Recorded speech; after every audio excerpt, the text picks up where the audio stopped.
like you love it and like we never do anywhere else, man. It's right here where you go. Stuff happening blazing, and we're keeping it from England down to Miami and everywhere in between. I'm your boy Juvie, and it gives me such an enormous pleasure to be here. Definitely, SOUQ is out of town, but I'm not alone. I got the board-headed Calvin on the show. I got, yeah, the fair-looking one. Yeah, the ladies love Charles. What's up, Charles? Well, it is good to be back on a Friday. Oh, what a fabulous week it has been for Premier League lovers and for everyone who loves football. Well, let's get right into it. I'm Charlie Montero, and with me is Kelvin. Yeah, Kelvin. What's up? I'm all right. My name is Kelvin. But Duby, I don't like the introduction. No. But I'm glad to be here as well. I'm glad to be here. Let's talk about football. All right, man. Let's get to it, man. From Kelvin to Charlie, and now to your number one, the blazing, ever blazing Juvie, man. Let's talk about what happened over the week. England. You guys love England. I'm not the English kind of guy, but so let's start from Kelvin. Matches, yes. Which one exactly? Which one should we start with? Let's start with, there was the West Ham, there was the Luton, and... Okay, let's just talk about the major game for the week. Manchester United, Chelsea. No, that was yesterday. Now, before yesterday, we had West Ham, Newcastle. West Ham, Spurs. We also had Burnley, Wolves. Burnley, yeah. We had Bournemouth, Crystal Palace, Nottingham Forest, Fulham, and Newcastle, Everton. Yeah. Well, these are mid-table clashes, but we cannot also overlook the fact that they also matter in the title race. True. And they also I mean, they're part of it. They make it count. Battle. Yeah, they make it count. They make it count. They also make it worth our while. Yeah, basically. When we see West Ham and Tottenham, I never expected that a Hammers derby would go in a draw. Yeah. But I actually, predicted that Spurs would go there and dominate the game and take all 3 points. But West Ham have been in a resurgence lately, and they have been, showing their fighting spirit, which we always see from them towards the end of the season. Yeah. They always try to, either fight for a place in the Premier League when it's too hot, or a place in Europe when it's, when it's not crowded. Yeah. Like we saw last season. When it was Manchester United and Chelsea, falling off the tree, they find themselves climbing up the ladder, and it's lovely to see. They're also champions of the Conference League, so they also need back-to-back European appearances for them to, be counted as one of the greats in, From West Ham, just like you're saying. What happened to Fulham? Kelvin? See, what happened to Fulham? You have your friends there, you will be. Everyone was expecting Fulham to actually do well with, play very well against Nottingham Forest, but it was a surprise. So, first half alone, the Nottingham Forest should show them that, yes, these are home. This is what we can do. This is what we will do. Relegation threatening Nottingham. Those guys are those teams that are in the relegation zone. They are fighting very hard to leave that place. It's a very tough one. There's a lot of pressure on them for them to leave that particular position. So they are fighting very hard. It is very difficult to play relegation team at the end of the season. It is very, very difficult. I call them destiny killers. They are fighting hard to leave that place, so they don't mind. They are ready to drop points. Yeah. They are ready to take that point from you. So it is better you prepare very well for a relegation team than for you to prepare for a mid level team. Yeah, mid-level team. But relegation team and Man City right now. Do you think any relegation threatening team is a threat to Man City right now? Or Liverpool? Liverpool seem to be blazing. Yeah, well, I would say... I can't... Can you say the same for Manchester? Which Manchester? Which Manchester? Manchester exactly? United, not Manchester City. Well, Manchester United, we've seen that every time they play against the lower table, or like say relegation threatening team, like you would put it, they often always underperform, if that is right to say. They often always underperform because they don't give their all compared to when you see them play Liverpool, Manchester United, Manchester City. You saw the game against Chelsea. Yeah. The fighting spirit was there. There was this level of competitiveness amongst them. Fighting for the second balls, winning tackles, and loose balls, also recovering loose balls. Yeah. But once they play the mid-table teams, it's more or less like they feel like it doesn't count, or should I say, in their mind they must have calculated the 3 points. But then those teams come with something to prove, especially at Old Trafford. They always come with something to prove. 17 matches. Yeah, I put it to you. I put it to you because every team coming to Old Trafford, when they see the display for Manchester United, they lick their lips and, say there's something they can take away from this. Yeah. I mean, Nottingham Forest and Fulham have come to Old Trafford and taken 3 points. It's surprising. It's when we also look at the managerial statistics with Ten Hag and the others, he has a better win percentage. But when you see the players play on the pitch, who are they playing for? What are they playing for? Do they want to be here? Do they love to be here? And you ask a lot of questions. But when just like to answer your question, when they play mid or lower table teams, they often just slump. I doubt it's just. Is it a new thing? Because I used to know Manchester United of the 1999, the old squad. I mean, is it a new thing? Is it with Ten Hag, or do you think I would say, the ginger in your camp is not? Okay, well, I would say Ten Hag did very well last season.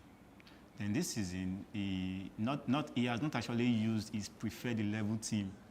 If you check the full season for all the games we've played so far, I think he has used his preferred 11 team, 11 players for not more than 5 games now. Also, that's owing to injury. So I think that's one of the major challenges in Manchester United now.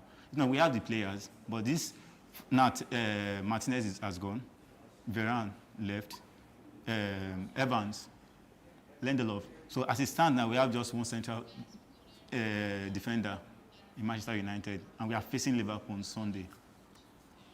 Come on. So that means, do you see yourself at Europa next season? It's going to be a miracle for Manchester United to qualify for Europe. Any tier of European football, it is going to be a miracle because, judging by the way they are playing, I don't even see it as European standard. Because when you compare Aston Villa, you can identify them by their style of play. Yeah. You can identify, let's say, an Arsenal team by their traditional style of play. We understand that Manchester United is the counter-attacking team. They always want to, catch their opponents sleeping. Yeah. But now, I would say the game has evolved beyond that. It's diversity that makes a good team and makes a good coach. Mm-hmm. Now, if you look at Manchester City, how they are able to change the play, how they are able to dominate the game. Manchester United have the capabilities to dominate, but once they dominate the game, what do they do with it? There's no result, there's no end product, there's no final pass. Finishing. Yes. You check the last game and you check the amount of touches they were able to. That is the front three were able to monster in the opposing team's final third. That is in the box, and you see that it is dribbling. It is disgraceful. It is abysmal to say because you have pacey center forward, you have pacey wingers, and they cannot do anything at the final third. So what's now the use of having a star-studded squad and not getting the result? Then you call them star-studded. Well, if you call them star-studded, I doubt. But what happened yesterday? Yesterday, what happened? Which part do you watch? Because a lot happened yesterday. Ten Hag, according to Ten Hag, he said they dominated the game. So I'm wondering, what happened from I know you'll be objective if you took Chelsea's end. So, okay, you take Chelsea, you take Man U. What happened? I mean, how do you see the game? Well, from the Manchester United perspective, like I said before, it's more or less like I think they overrated the game, or they underestimated what they were coming to, maybe because of where Chelsea was standing in the league table. Yeah. But what they seem to forget is that a big game is a big game, regardless of where your opponent is on the league moment, table. Yeah. A big game is a big game, just like Manchester United versus Liverpool. Any day, anytime, it's a big game. Even if it's friendly. Yeah, it is destined to go either way. Even if it was a training. It's a big game. They played well. Yeah. It was an even encounter. If you ask me, it was an even encounter. Manchester United dominated at some point. Chelsea dominated at some point. When you check the overall stats, you would see that ball possession was almost 50-50, just little fractions here and there. And I think that they took their opportunities well once they were presented. I mean, look at Cole Palmer. Okay, I'm supposed to talk about Manchester United, but I want to give credit to Cole Palmer. He was being clinical, taking penalties, two penalties against the same keeper in the same game, and he comes out top.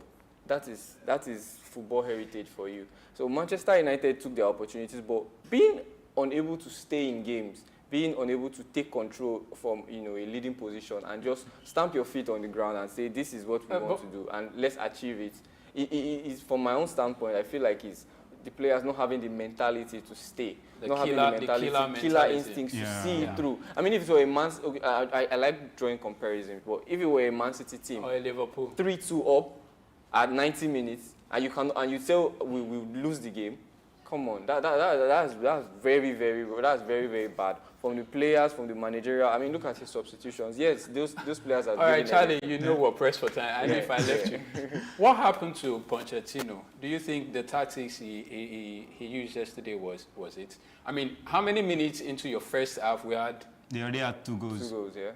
And so what happened? I mean, is it still? I mean, Chelsea has been back to back. I think for the first 20 minutes, Chelsea had the game. Okay. That was why they were able to convert their opportunities to goals. But even after those 2 goals, I wasn't really worried because I discovered that I noticed that Man U took the game. Manchester United were more of the attacking. So when Garnacho's goal came in, I was not actually surprised. Then it wasn't long. Bruno's goal came in as well, so I was not. So you guys went to sleep. So they were leading. I was surprised when. But one of my questions is, why would they add 8 minutes to it? Nobody killed time. There was no time wasting, but 8 extra minutes, what for? I think that was one thing that really destabilized the Manchester United players. I would say that because immediately they saw the time. I saw the way Bruno and Maguire protested, like, 8 minutes. 8 minutes. You understand? So they were, and they I think to mentality. I think one of that things that affected Manchester United players yesterday was, you guys in the 94th minute, you guys had the ball and you were just playing with the ball.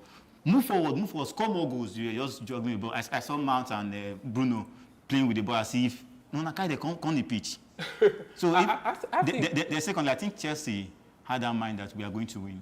We'll win. Let's keep fighting. Let's keep fighting. I mean, look at the errors that led to the second penalty. Yeah. You are. Well, I say you are the advantage. I think he slipped. It wasn't deliberate. It wasn't deliberate. It's the argument most Manchester United. But you are a defender in your box, and you're allowed. You are allowed.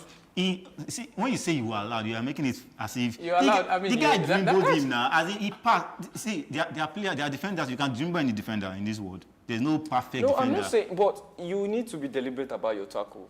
Either you give you show the winger where you want him to be. The winger is a left footer.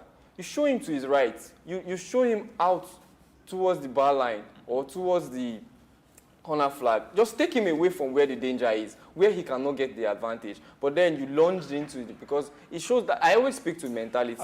You lunge into the tackle and you put your team. One thing you need to put into consideration is that. Side. Dalot has been in the game. Guys, Chukwuemeka just came in. Let's not make this the about. It's not about Chelsea. It's not about energy. It's about mentality. All right. Let's go to. It's one of the biggest games of the week, and we need to talk about it. We'll talk about it. Man, I understand that Chelsea and the Man U guys are here. All right, and the Adawa community where I belong to, we're not in any club, but whoever is winning is our club. So the table right now. Premier League table. Yes. Liverpool sitting pretty. Yesterday they came, I mean, they had their own goal and all that, but they still won. McAllister is doing quite well.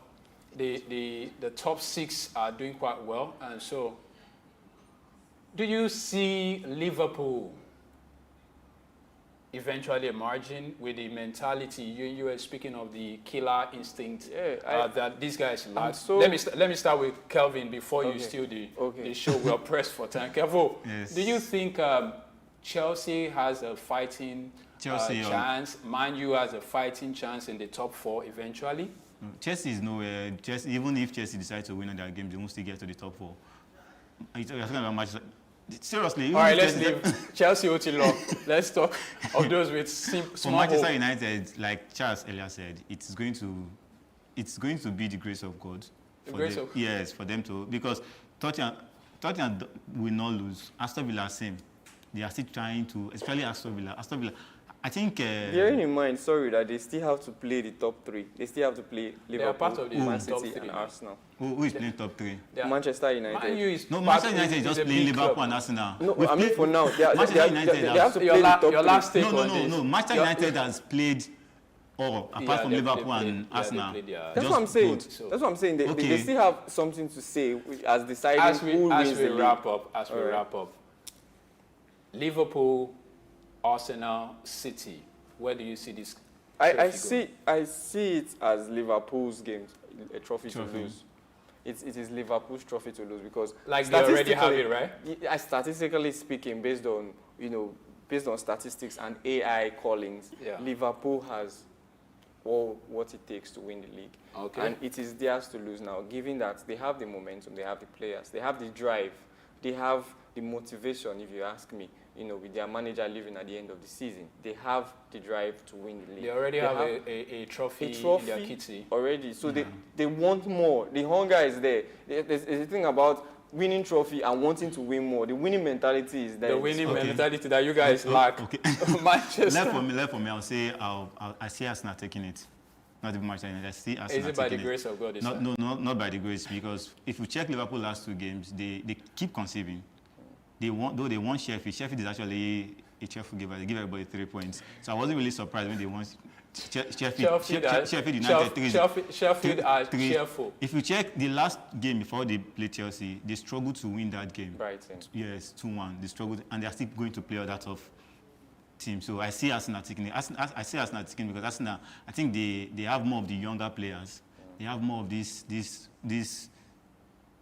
smart and strong. But Liverpool seem to be having the 18-year-old, Yeah, but 18, 19, I 22. would give this season kudos because we have seen the emergence of young talents across all the segments, or like I say, across all the teams in the Premier League. We have Yes. seen young talents really come and take the games by the scruff of the neck and really show what their potential. I mean, it's kudos to the academies and they are doing their job really, and they are putting more interest in the academies because that's And where even you give buying birth. players. Yeah, that's where you give birth to new players. Just give birth like to we're next doing at generation. the Nigerian.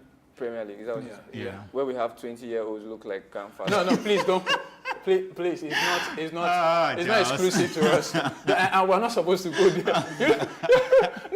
I was only drawing Yes, comparison. You said MRI test, Come on. definitely. okay, my And bad. these guys, my bad. Probably it's just because of his pardon me. I think it's But I'm just genetics. saying, I think it's If you genetics. say that is genetics, I agree with genetics. you. all right. It's genetics. We all know what it is, but genetics is not what it is not. No. That guy is. I mean, he's 20. He looks older than all of us on set. No. How old is Rasmus Højlund in Manchester United? 19, 20. Look at him and look at this guy. They're about the same age. All right. Moving on, we will be moving to the championship. Charles. Ipswich Town is leading the way in goal difference and on games played and also on points. But we still look at Leicester having 1 game in hand. Leicester City having 1 game in hand. Leicester, And let us see what they can happened do. to Leicester? A few weeks ago, they were sitting pretty. Yeah. And we were even here analyzing it. What Yes. happened? What do you think happened? Well, Ipswich were I like think third on the yeah, log third. back then. Yes. fatigue. Fatigue. Or the killer instinct again. mental Fatigue. fatigue and Mental fatigue. Yeah. injury as well. We Yeah. see them suffered a lot of injury. They lost Ndidi at some point, Amate as well, even though we know his performances are questionable. But for a player that is always in the starting 11, once he's missing, something is missing. Somebody has to fill in, somebody with a different mentality, somebody with a different style of play will have to fit in. So a lot of things happen. And we see them, we saw them fight back against, Southampton or so, to 2-1 win. We see that they're trying to get back into their stride, trying to put wins together, and hopefully they can, because I feel like they are favourites to come because of All right. what they have. They are favorites. Kelvin, you think they are favorites as well? Yeah, I think because they started very well this season. in All right. Championship. Europa for you guys next 2 seasons, right? Hopefully. Next 2 seasons. What is next 2 seasons? All right, on that, we'll call it a wrap on today's Friday ever freaky blazing. I know y'all miss Chooks. Yeah, John Rogers is busy making money. It's about the money. All right, it's about the money and props. Yeah, and so Chooks is on the road making money for us, and we have games on the weekend, right? Yes. Serious games. Liverpool, Manchester United is one big game we need to look at. Game for the weekend. Let's call it. Do you see Liverpool come up? I see Liverpool taking it all the way. Manchester. Because I love Manchester United, I will go with a draw. All right, a draw. I mean, there was a draw. There was a draw in the first leg, right? Yeah, there was a Manchester, draw. At Anfield. Manchester At United Anfield. was the only team that came to play a draw. We know that They Liverpool probably did not. might pull up a win this time. You never can tell, man. You never can tell. Your weekend starts already, so please do not forget, don't get involved in anything that gets you in trouble. I'm Juvie, but from Kevin, what's up, man? Let's Enjoy your weekend, guys. enjoy your weekend with your... Well, enjoy your weekend. Crystal Palace and Manchester City is a game for the weekend as well. We know that Crystal Palace has also one time in their lifetime put a hinge on Manchester City's title hopes. Yes. And we hope they can do it again for the love of Arsenal. For the love of Arsenal! Arsenal for the love of Arsenal. And to the rest of you backstage, everyone behind the camera, love and respect from the boy. Have a lovely weekend. Au revoir. Au revoir.